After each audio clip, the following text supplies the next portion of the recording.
Okay ni ang tulay guys sa Mulita dinis lungsod Don Carlos guys. O bag-o nga tulay, pinakahayag ni nga tulay pag aabot sa kagabhion. O ato kini gisuroy diri guys. O wow, para guys mo nang suba sa Mulita guys. O kana siya.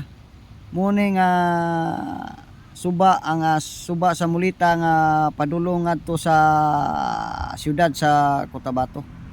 Muni siya guys, bag-o kini nga dalan nga lusot dito sa lungsod sa Maramag. Lusot kini sa lungsod sa Maramag nga dalan guys. Yan niya kita karon nahimutang dinhi sa tulay. O tanawa guys o. Baklay ta guys o. Mao ni siya guys ang tulay sa suba sa Mulita nga ginganlan nila og Mulita River. Pinagkadako nga suba dinhi sa lungsod sa Carlos. Ini siya. Kaya bulangit ora man ito sa Quezon dapit gagi. Kini mo ni suba sa Mulita dinhi gagi padulong ni dikto sa among barangay guys. Atong giduaw diri guys kay dugay nakita wala nakaagi dinhi. Pero kini dala na guys, lapos kini sa lungsod sa Maramag. Gikan diri sa lungsod sa Don Carlos guys. Daghang salamat kini si Mang Tata Tumampo.